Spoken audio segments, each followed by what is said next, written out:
예, 이 시간에는 욥기 21장의 말씀을 묵상할 건데, 욥기 21장은 욥기 20장에서 재난을 갑작스럽게 당한 욥을 위로한다는 그런 명분으로 세 친구가 욥을 찾아와서 하는 모든 말들이 욥이 듣기에는 자신을 정죄하고 함부로 판단하며 결과적으로는 욥을 조롱하는 말들을 한 것이다 라고 들었기 때문에 특히 20장에서 소발이 욥을 향하여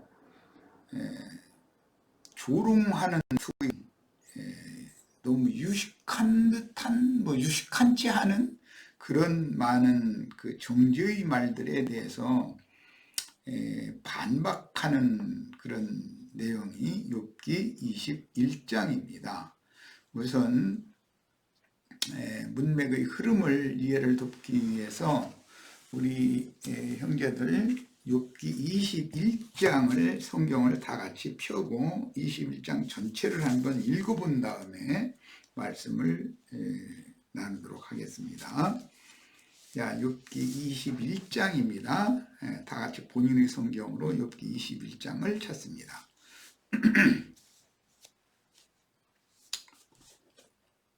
예, 욥기 21장 다 찾으셨죠? 자, 같이 한글 개역 성경은 이게 무슨 서술 형식으로 이렇게 번역이 되어 있는데 사실은 이게 이제 시가 형식으로 되어 있는 말씀이에요. 그걸 염두에 두고 같이 읽겠습니다.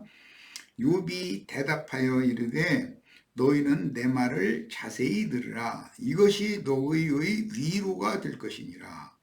나를 용납하여 말하게 하라. 내가 말한 후에 너희가 조롱할지니라. 나의 원망이 사람을 향하여 하는 것이냐? 내 마음이 어찌 조급하지 아니하겠느냐? 너희가 나를 보면 놀라리라. 입으로 손을 가리라. 내가 기억하기만 하여도 불안하고 두려움이 내 몸을 잡는구나. 어찌하여 악인이 생존하고 장수하며 세력이 강하냐?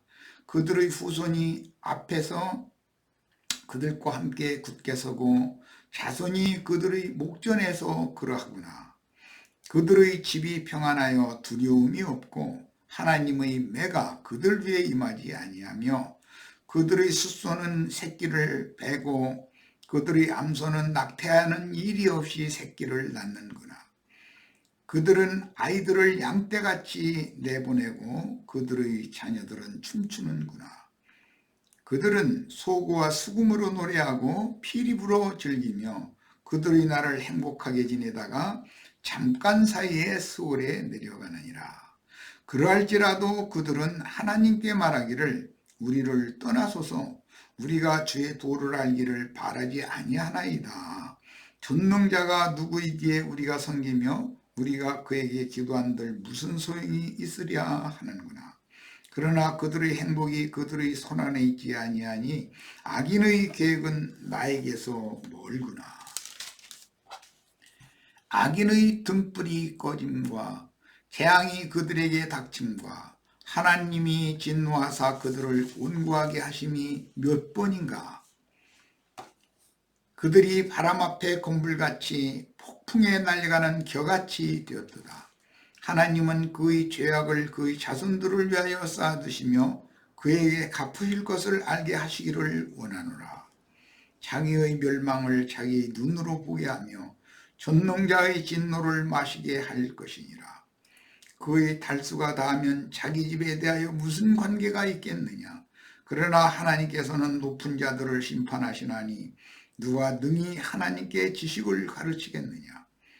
어떤 사람은 죽도록 기운이 충실하여 안전하며 평안하고 그의 그릇에는 젖이 가득하며 그의 골수는 윤택하고 어떤 사람은 마음에 고통을 품고 죽음으로 행복을 맛보지 못하는도다. 이 둘이 매 한 가지로 흙 속에 눕고 그들 위에 구더기가 덮이는구나. 내가 너희의 생각을 알고 너희가 나를 해하려는 속셈도 아노라. 너희 말이 귀인의 집이 어디 있으며 악인이 살던 장막이 어디 있느냐 하는구나.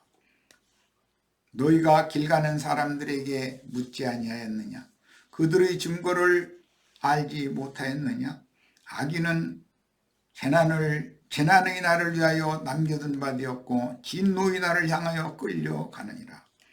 누가 등이 그의 변전에서 그의 길을 알려주며 누가 그의 소행을 보응하랴. 그를 무덤으로 메어가고 사람이 그 무덤을 지키리라. 그는 골짜기 흙덩이를 달게 여기리니 많은 사람들이 그보다 앞서갔으며 모든 사람이 그의 뒤에 줄지었느니라. 그런데도 너희는 나를 헛되이 위로하려느냐? 너희 대답은 거짓일 뿐이니라. 그랬습니다. 히브리 문학의 정석, 진수라고 표현하는 성경의 시가서 내용입니다. 욥기는 일반 사람들이 성경을 읽어가지고는 잘 이해가 되지 않는 그런 어렵고 난해한 용어들과 문구들로 구성이 되어 있습니다. 그러나 이제 아벨 대신해 주신 셋의 후손들은 통상적으로 사용하는 이런 언어이고 그들의 생활 관습을 대대로 이어받은 신앙인들이기 때문에 이런 말들은 사실은 그들의 일상생활을 표현한 말들입니다. 이게 그리스도인들이라면 당연히 이런 말들이 다 이해되어지고 무슨 의미라는 것이 영감으로 다 계시를 받을 수 있어야 되는 내용인 것이에요.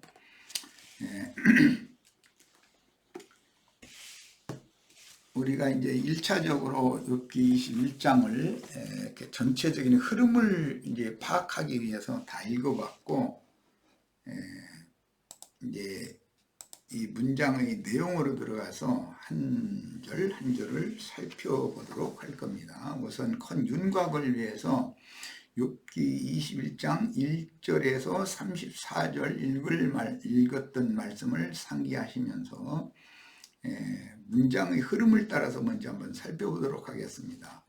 욥이 대답하여 가로되 너희는 내 말을 자세히 들으라. 이것이 너희에게 위로가 될 것이니라. 이제 이렇게 욥기 21장이 시작이 되었고 욥기 마지막 절을 보겠습니다. 21장의 마지막 절에 동일한 그런 말이 이러한즉 너희의 위로가 헛되지 아니하냐. 너희 대답은 전부 거짓일 뿐이다. 이렇게 이제 욥기 21장의 시작이 위로라는 말과 마지막 말이 위로라는 말로 되어 있습니다. 그런데 욥기 21장 1절에서 말하는 너희의 위로가 될 것이다. 내 말이 너희의 위로가 될 것이다 라는 말은 역설적인 말로서 너희가 나를 위로해 준다는 명목으로 나에게 와서 하는 모든 말들이 나에게는 내 영혼을 더욱 아프게 하고 고통스럽게 하는 조롱의 말로밖에 들리지 않는다. 그래서 지금부터 내가 너희를 반박하는 말로 너희를 조롱할 건데 이제 나의 조롱의 말을 너희가 유심히 듣고 이것이 너희가 위로가 되겠느냐 그런 의도로 욥이 대답하여 가로되 너희는 내 말을 자세히 들으라. 내 말이 이것이 너희의 위로가 될 것이니라 이렇게 말했는데 이거는 욕설이라는 거예요. 욥이 친구들에게 위로를 빙자한 조롱, 희롱의 말을 들었고 그 친구들의 말을 들을 때 하나님께로부터 갑작스럽게 당한 재난의 고통 위에 그 영혼의 그 아픔, 이것을 엄청나게 받았다는 것이죠.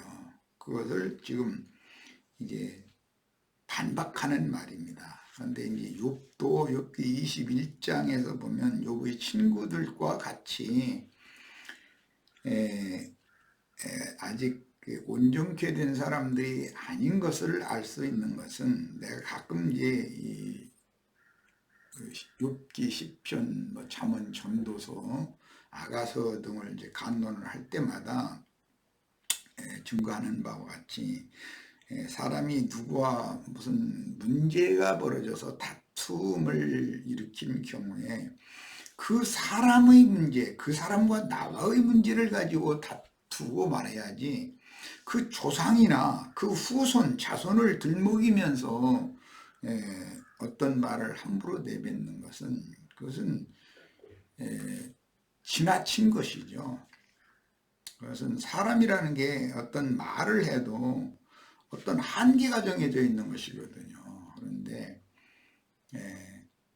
다툼의 말을 할 때 상대방의 조상을 들먹거리면서 비아냥거리거나 상대방의 후손, 자여손을 들먹거리며 비아냥거리거나 그러면 이것은 완전히 회복할 수 없는 거예요.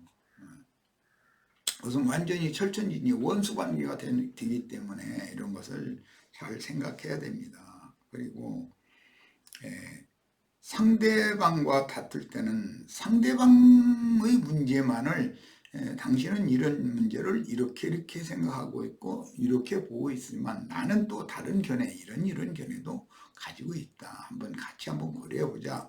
이렇게 말하는 것이 어떤 말의 한계라는 게 그 끝이거든요. 그런데 상대방의 아내를 막 이렇게 어떻게 생겨가지고 막 얼굴이 밉다라든지 이렇게 그 태도가 이런 것에 대해서 온 동네 사람들이 다 나쁘게 본다는 이런 식으로 아내를 들먹거리거나 그의 아버지나 조부를 들먹거리거나 그의 자식이나 손주를 가서 들먹거리거나 이렇게 하면은 이거는 하나님이 인간에게 허용한 어떤 다툼의 말의 한계를 벗어난 거예요.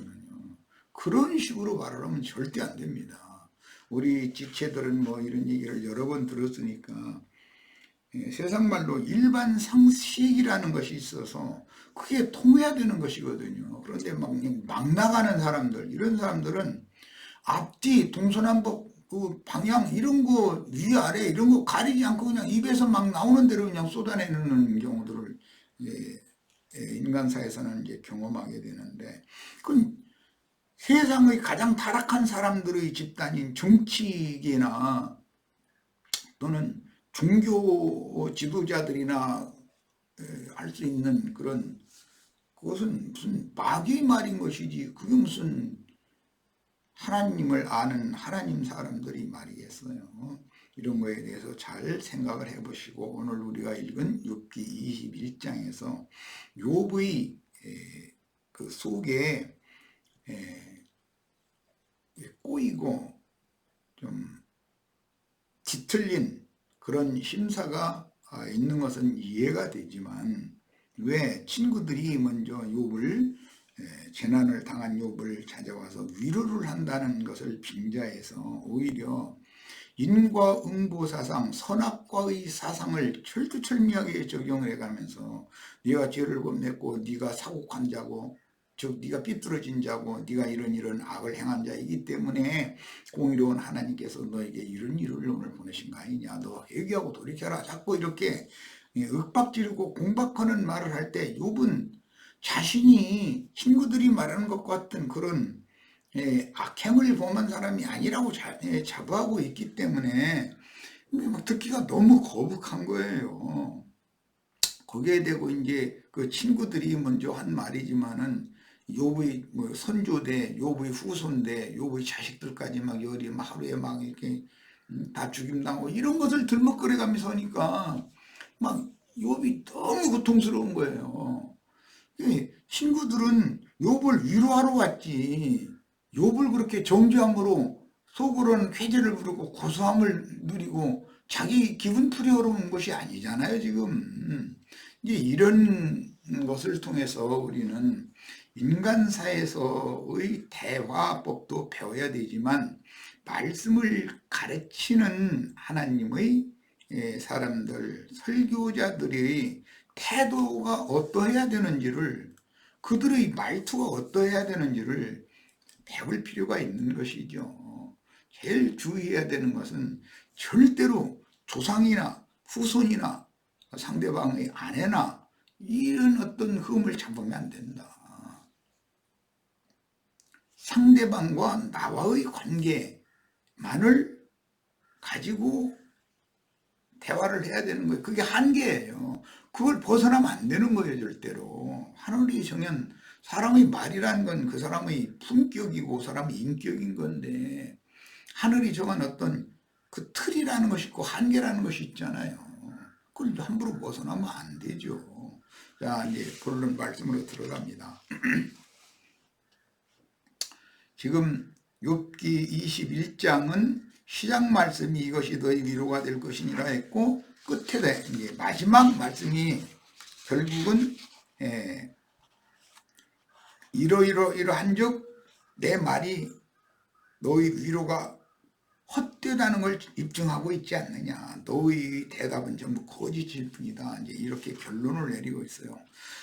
시작에 위로라는 말이 나왔고 끝에 위로라는 말이 나왔을 때 이거는 모두 시작의 말씀은 역설적으로 사용하는 위로라는 말이에요. 욥의 친구들이 갑작스럽게 재난을 당한 친구를 위로해 주러 온 거거든요. 명분은.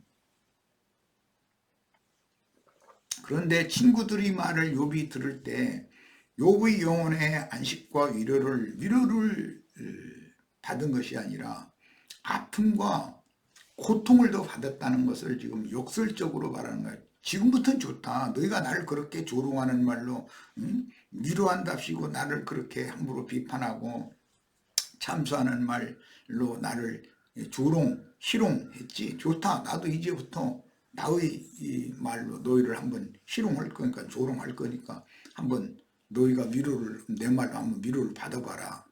이 조롱의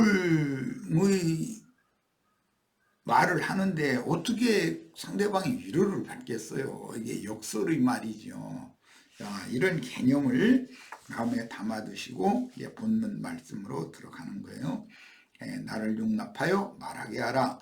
내가 말한 후에 또 조롱할지니라 그랬어요.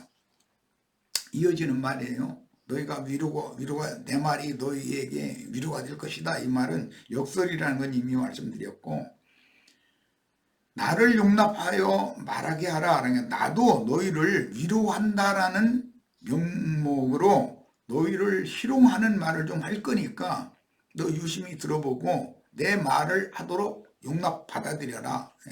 이렇게 지금 시작하는 거예요. 친구들의 유창한 언변은 극한 상황을 몸으로 겪는 친구 욥을 위로한다는 명분으로 사실은 욥을 조롱하였으므로 이제부터는 나도 너희를 조롱하는 말을 좀 할 것이니 잠잠히 내 말을 들어보고 이것이 너희에게 위로의 말이 되는지 한번 생각해봐라 이 말이에요.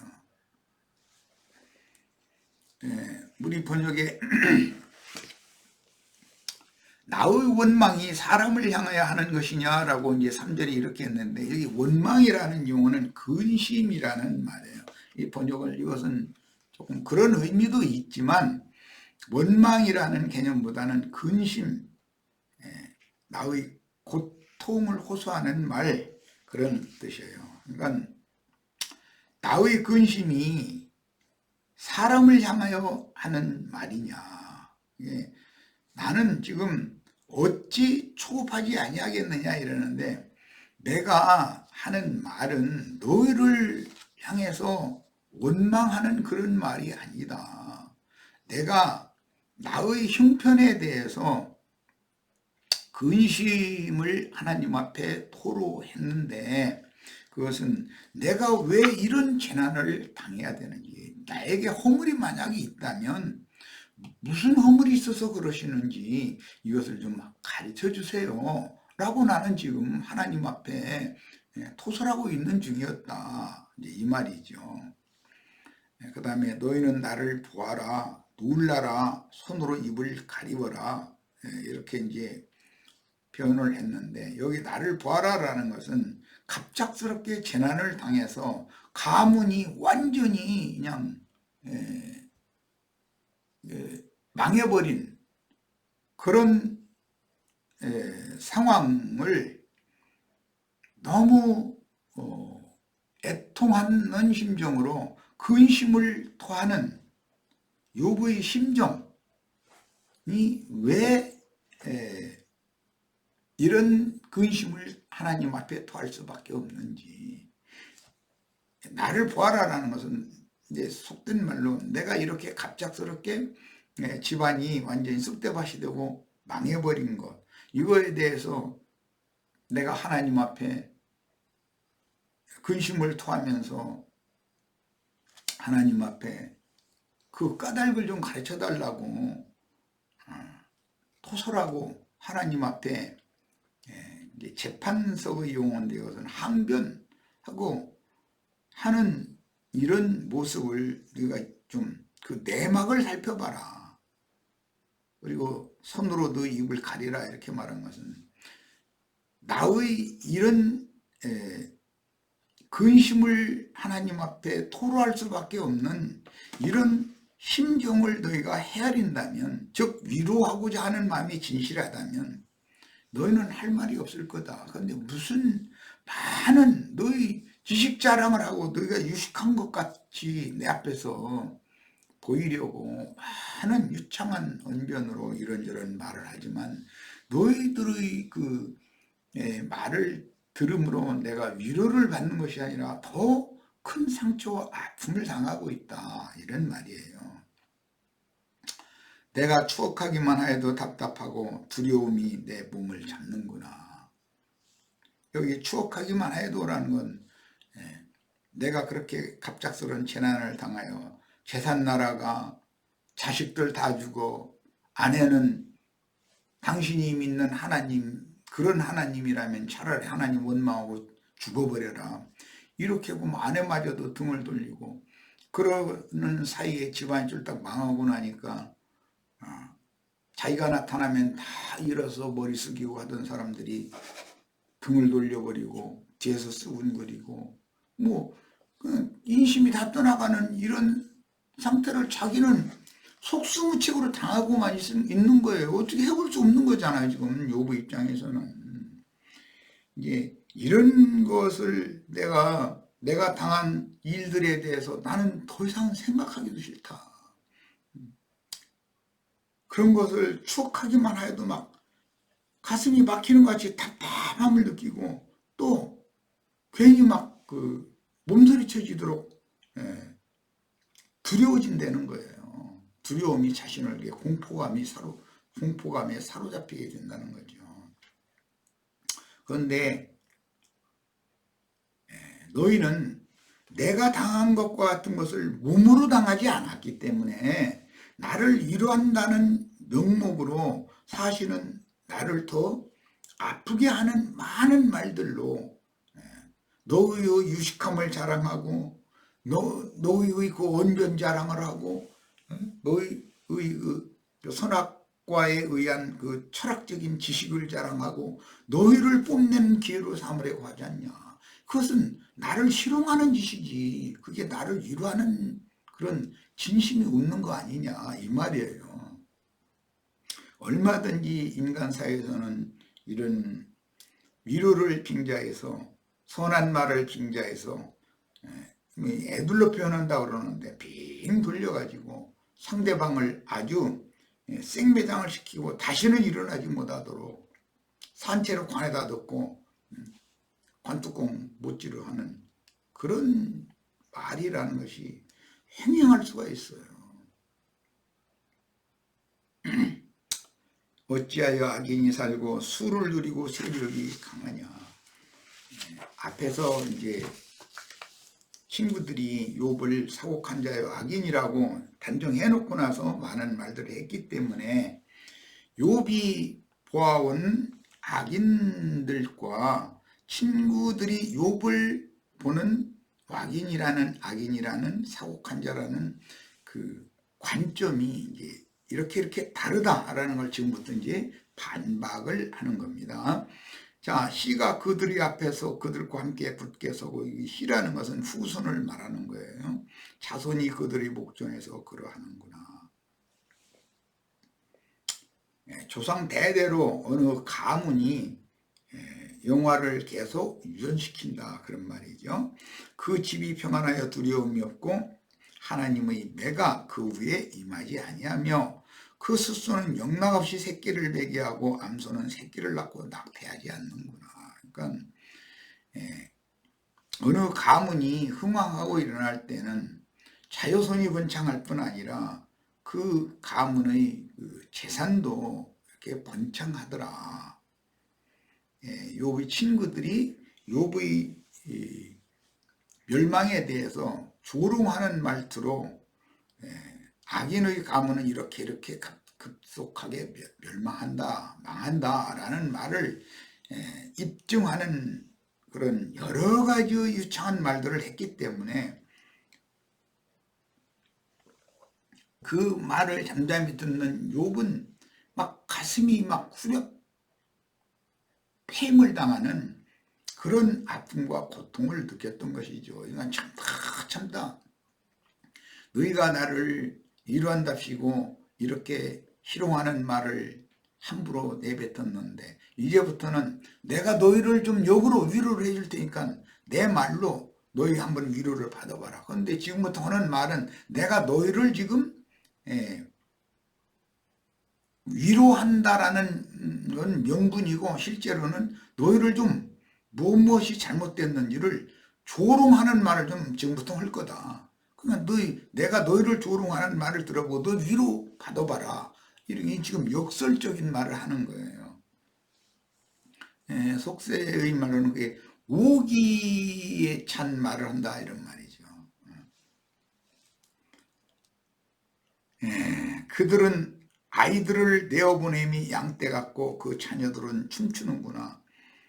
양떼를 이렇게 우리에 가둬놨다가 푸른 초장으로 이렇게 내보내면 막 기뻐서 막 뛰어나가잖아요. 그런 것을 연상해가면서 집안에서 아이들을 이렇게 밖으로 자유롭게 나가서 뛰어놀도록 이렇게 보낼 때, 양떼를 보낼 때 목자들을 딸려 보내는 것처럼 당연히 유모나 하인들을 딸려 보내잖아요. 보살피도록.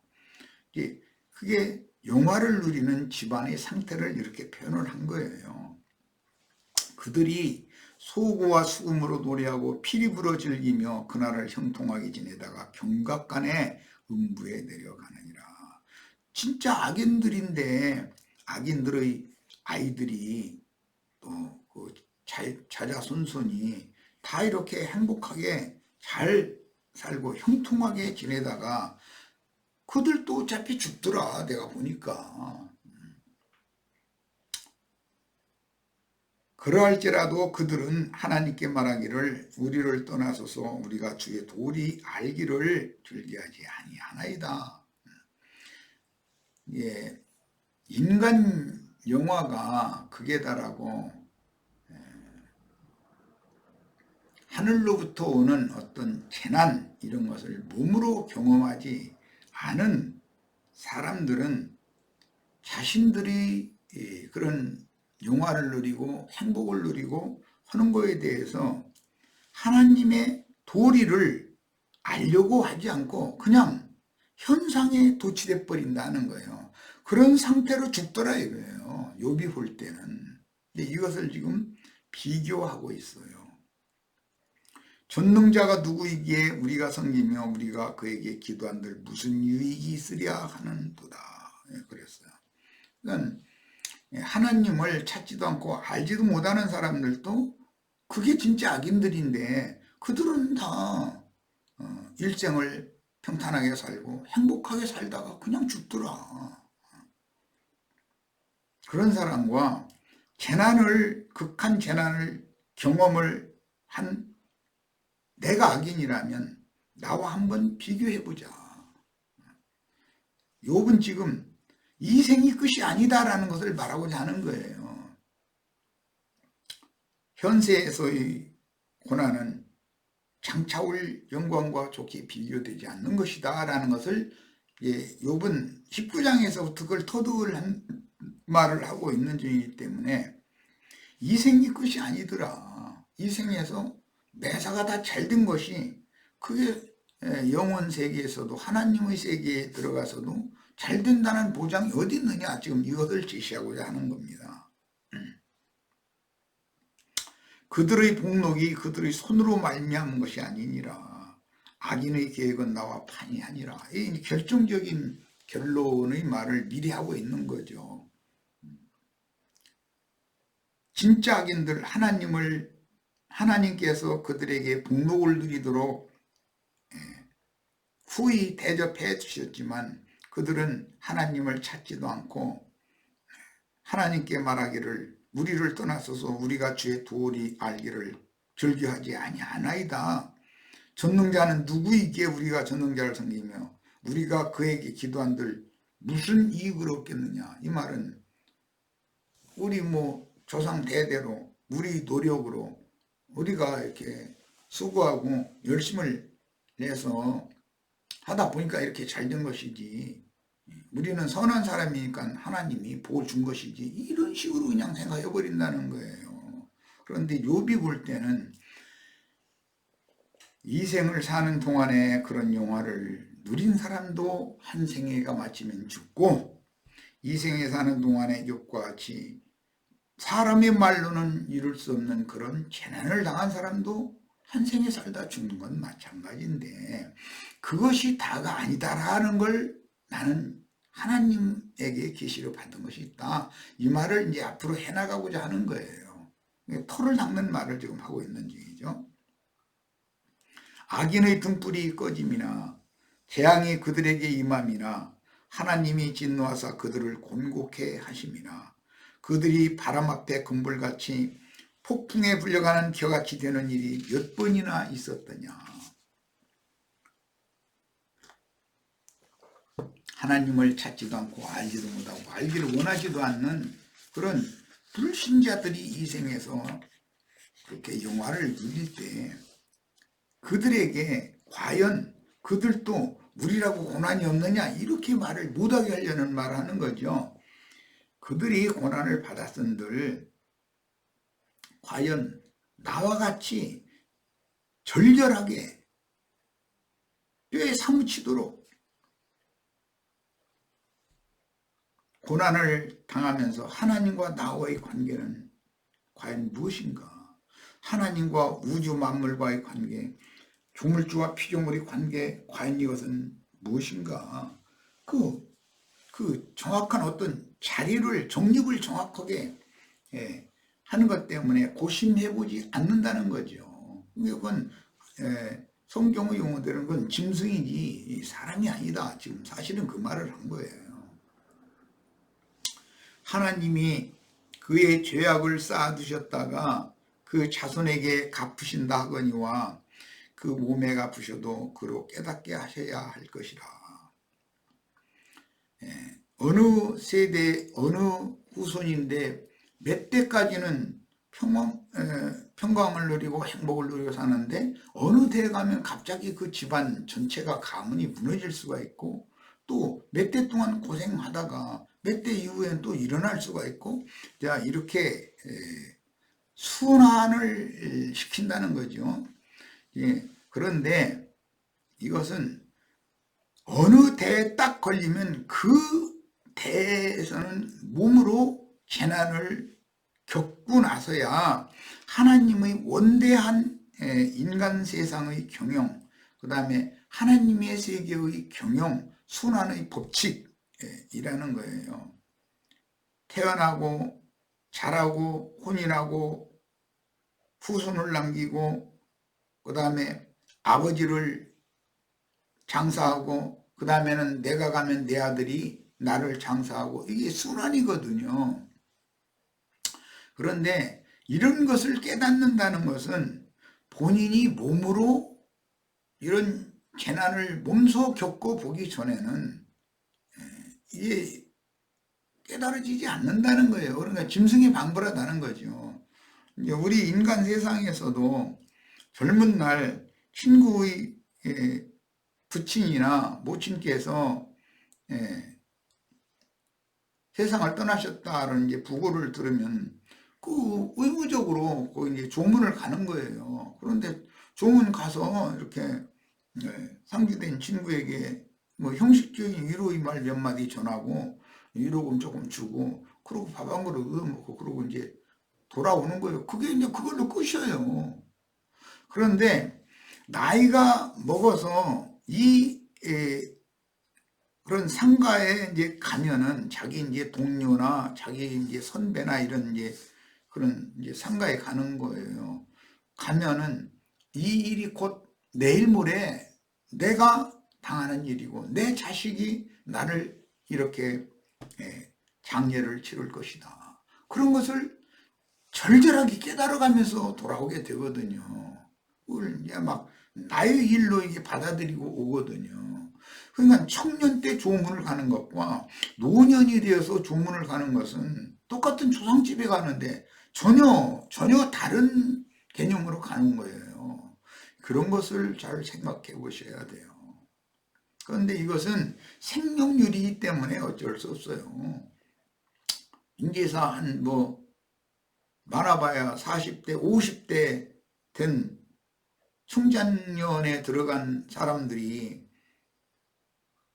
노인층에 들어가는 아버지나 할아버지의 그런 생각과 같다면 그건 참 이상한 것이잖아요. 오히려 그건 우주를 경영하는 그 순리의 법칙이 아니에요. 그때는 그냥 형식적으로 인사를 가는 것이 너무 당연한 거예요. 그러니라 해야 돼요. 그러나 이제 70대, 80대가 된 노인이 되어져 가지고 친구나 선배의 그 상가에 조문을 가면 말은 없지만 많은 걸 생각을 해보고 조문을 참여했다가 돌아오게 되는 것이거든요. 이것은 생명의 원리이기 때문에 사람의 말로 가르쳐서 40대 된 자식 보고 노원을 가서 막 진심으로 애통하고 이렇게 막 조의금을 주는데도 막 마음을 다 담아서 주어라 뭐 이렇게 한다고 해서 그게 되는 게 아니에요. 하늘이 그걸 가르쳐야 되는 거예요. 때가 돼야 되는 거예요. 매사는다. 그래서 젊은이들의 생각이 다 틀리다는 것은 아니지만 젊은이들은 자기의 생각이 무조건 다 옳다라고 고집부려도 안 돼요. 자기 부친이나 조부의 생각이 자기 생각과 안 맞아도 그분들의 그 깊고 노련한 사고에서 나오는 말씀을 유심히 듣고 자기 인생에 도움을 받아야 되는 거예요. 당연히 그런 거예요. 그건 또 이제 할아버지 할머니들은 신세대의 내들의 사고는 무조건 에이그 저거 뭘 몰라서 그래 이렇게 판단하면 안 되죠. 하나님이 세상 운영을 그렇게 하기 때문에 신세대는 그 세상에 태어났기 때문에 그 세상에 적응을 자연스럽게 하는 거예요. 이미 그 앞선 세대는 신세대의 그런 사고와 정신세계와 조류를 수용하고 받아들이기가 그만큼 또 어려운 거죠. 그렇지만 하나님께서 그렇게 하시는데 순종해야지. 자기 생각을 끝까지 이렇게 고집을 부린다면 뭐가 되겠어요?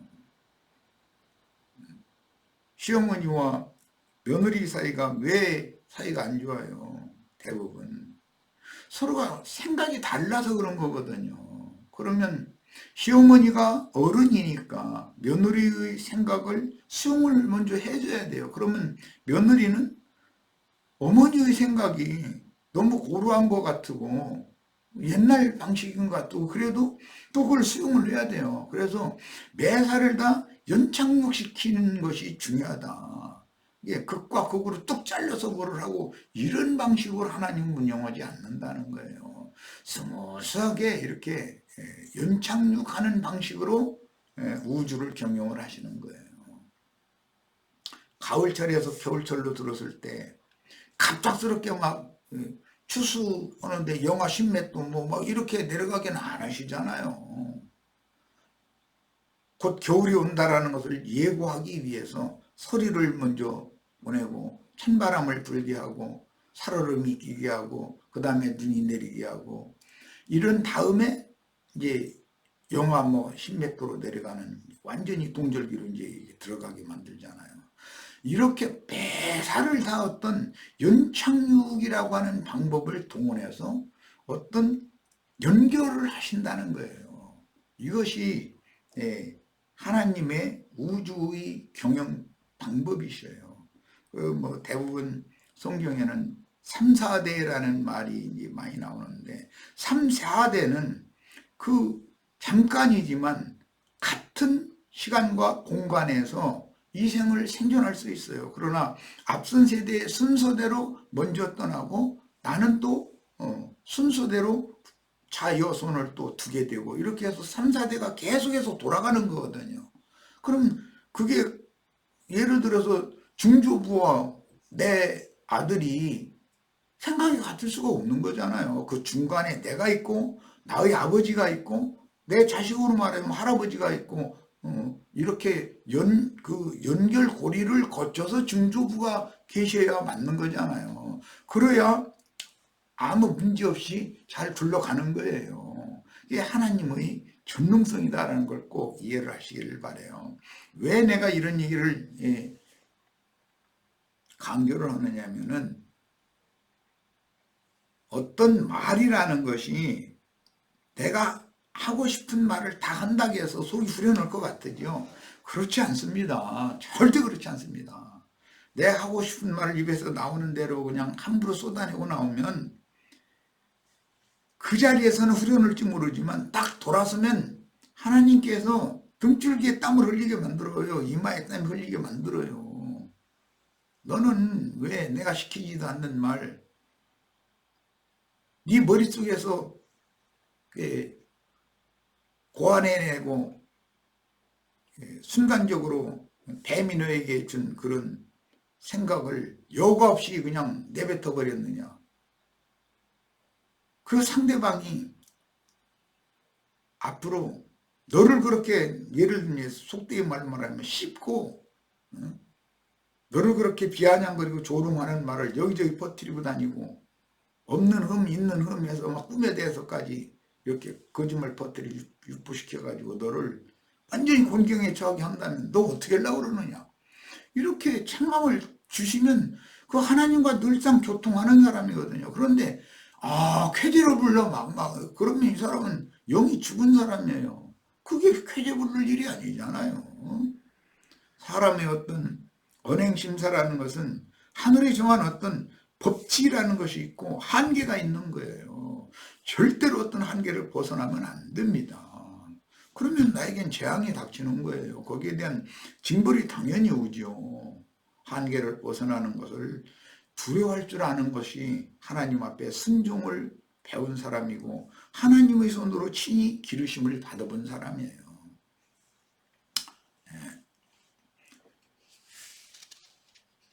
친구들은 욥을 위로한다는 명분으로 갑작스런 곤경에 처해진 욥을 찾아와서 자신들이 얼마나 유능하고 유식한 자인지 자신들의 그 조상 대대로 구전으로 배워온 지식이 얼마나 대단한 사람인지 이런 것들을 은근히 욥에게 자랑을 해서 이제 물론 욥이 너무 그동안에 잘 됐고 그걸 시기했기 때문이고 또 욥이 그동안에 친구들 사이에서 그렇게 자기 잘난 체를 뽐내는 것을 좋아하는 사람이었기 때문에 이렇게 이제 안가품을 당한 거죠. 당연히 이제 그런데 그렇다 할지라도 이런 말씀을 통해서 우리는 욥이 먼저 당연히 친구들을 그렇게 했기 때문에 친구들이 기회를 잡아서 때를 기다렸다가 이제 때가 왔다 싶어서 이렇게 지금 한 거예요. 그러면 욥은 욥기 21장에서 받아친 것처럼 그렇게 받아치면 안 된다 이거예요. 친구들이 조상을 들먹거리고 친구들의 그 자손을 들먹거리고 이렇게 해서 조롱하는 말을 해도 그렇게 해서는 안 된다. 욥의 말도 너무 지나치다. 욥기 21장을 읽어보면 욥이 분풀이를 하는 것은 이해가 돼요. 막 너무 고통을 받았으니까 이제 그렇지만 그렇다 할지라도 그렇게 지나친 말로 해서는 안 된다는 것을 이 시간에 우리가 잘 명심해 두시기를 바랍니다. 첫 시간 여기까지 해서 마치겠습니다. 말씀을 많이 나가기도 못했네요.